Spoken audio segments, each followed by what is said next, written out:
Alright guys, so today we're talking about how to introduce people to Words of Power, and there are kind of three different levels that I take people at.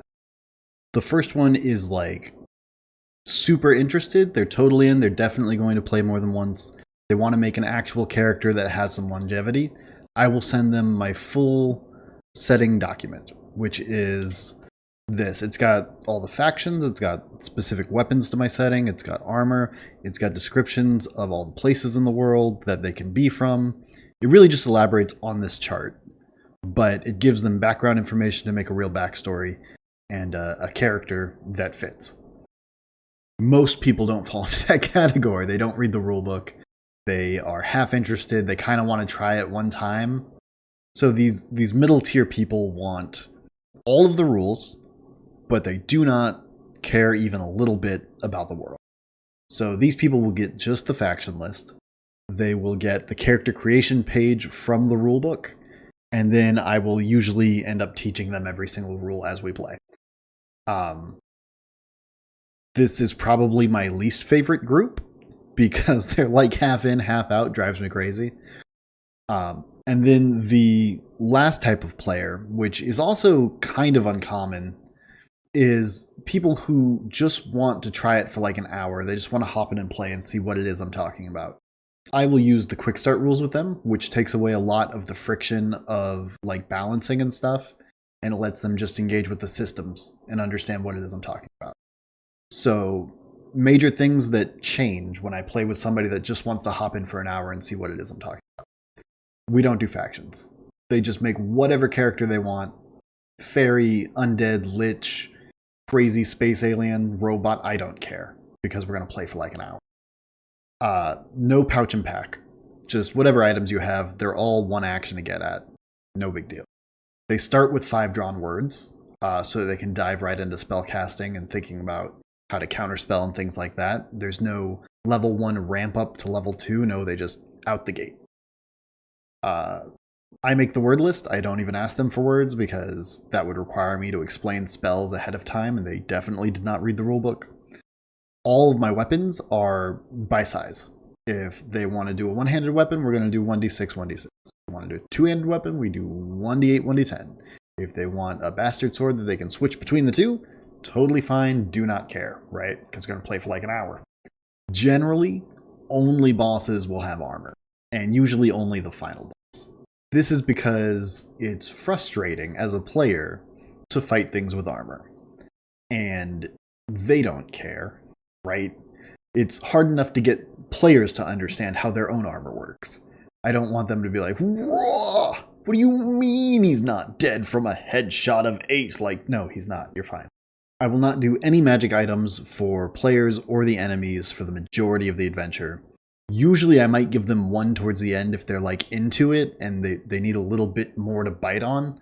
I will give them a magic item that they can use for like one combat.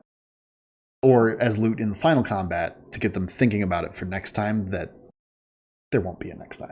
Also, I'm a little looser with the requirements for touching for a spell attack. So if you want to cast something dope, I don't want to be like, oh man, you got to touch the guy. You can't just throw it at him from here. So with new players, people that are not going to play seriously for a long time, I will not like be super strict about the requirements. I'll be like, oh, you want to cast Ice Shard? Dope. I'm just not that worried about it. I want them to understand how the words work together rather than the balancing requirements of casting the spell.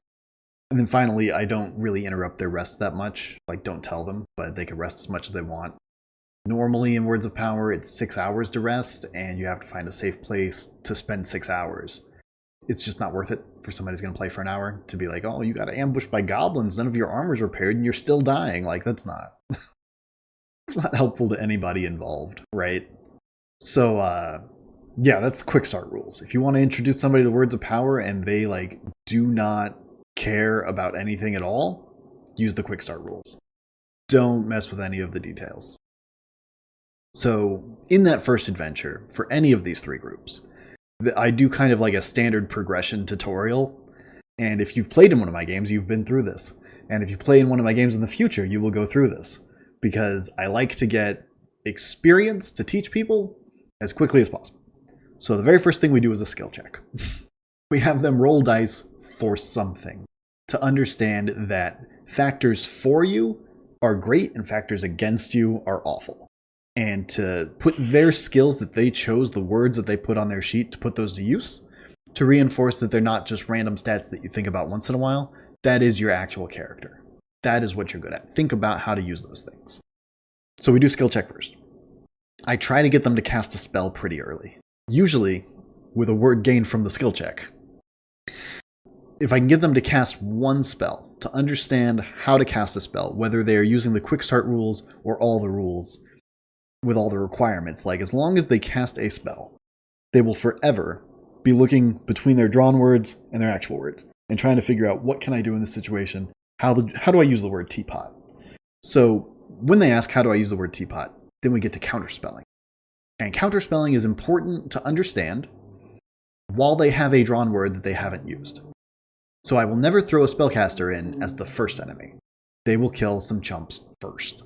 And this is so that they don't get screwed, because in Words of Power, the only way to resist magical effects is to counterspell them.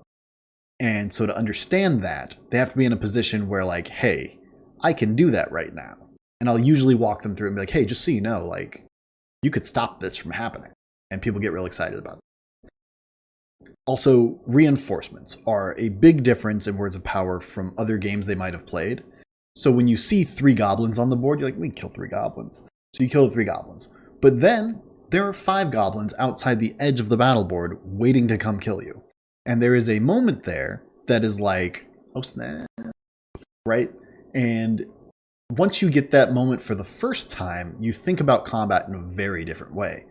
You no longer think like, okay, well, we'll clear this and we'll be fine. We'll use 5% of our resources. No, like, any combat could go on for any length of time because the world exists outside of the battle board. And that is because the battle board could represent a doorway or a whole town. It is not absolute distances. And connecting those two things, the outside world to combat, is critical for Words of Power. And then finally, the last thing that I really try to drive home to folks, I try to break somebody's armor.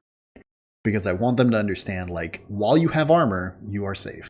You're not going to get one shot by anything. The next hit is not going to kill you.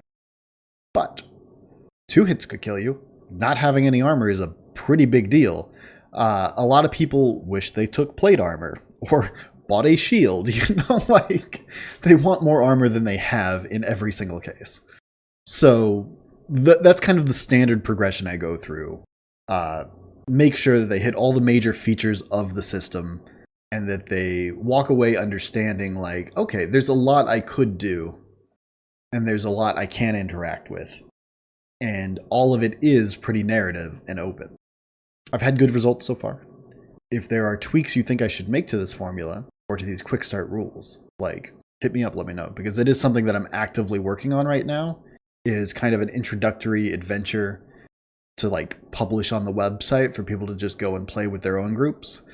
And I do want to do like an actual quick start rule set for that. So if you have ideas, hit me up. But yeah, I just wanted to share, like, how do you get your friends to try the game? And you can do it without them ever reading the rule book. So do it.